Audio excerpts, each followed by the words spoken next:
Hey, welcome. Today we are diving into something really cool, the secret to a relationship that actually lasts. And we're going to look at it through this wild lens that mashes up ancient philosophy, brand new neuroscience, and, believe it or not, modern Indian law.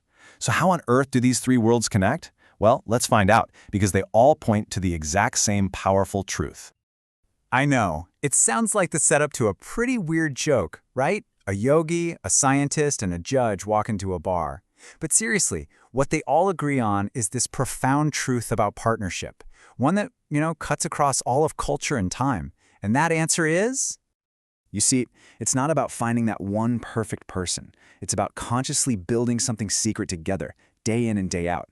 And in this explainer, we're going to unpack exactly how these three totally different fields all lead to that very same powerful conclusion.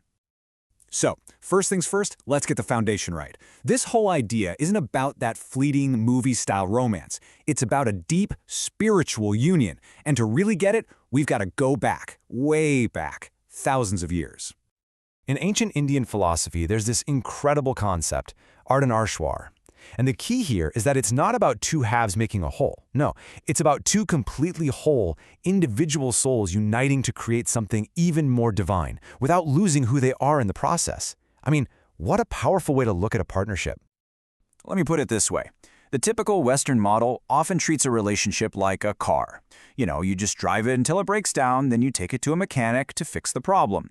But this Eastern wisdom, it sees a relationship as a garden. It needs daily care, daily watering, daily nourishment to really thrive. It's a total shift from just fixing problems to actively cultivating connection. And this garden, this cultivation, is built on four really strong pillars. You've got Dharma, which is like your shared purpose and duty to each other. Artha, building a life of security both emotionally and materially. Kama, which is all about pleasure and intimacy. And Moksha, this amazing idea that you're actually helping each other grow spiritually. It's a whole framework for a shared life. Okay, I know what you might be thinking. This all sounds beautiful, but a little philosophical, right? Well, here's where things get absolutely wild. Modern science is now proving what these ancient yogis knew all along. Let's bridge that gap between the philosophical and the biological. Get this, these ancient practices, they have real, measurable effects on our brains and our bodies.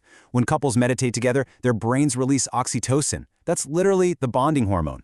When you have consistent rituals together, it lowers cortisol, the stress hormone. It's incredible. The yogis were basically neurochemists, and they didn't even need a lab.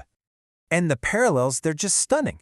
What modern psychology now calls anxious attachment, that constant fear of being left, needing reassurance, ancient wisdom called that an imbalance in the heart chakra. And avoidant attachment, that fear of getting too close, that maps perfectly onto a blockage in the root chakra, our center for safety and trust.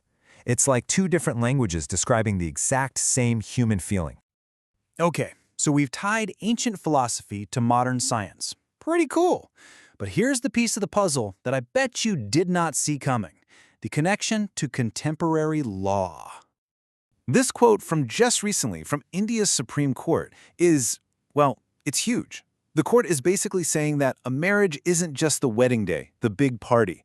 It's a living, breathing thing. It's an evolution. The law itself is starting to recognize that the process of building that life together, that emotional bond, is what truly makes the marriage real, not just the ceremony. So, if a relationship is a garden, and even the courts are saying it needs constant care, what does that watering and tending actually look like? Okay, let's get super practical.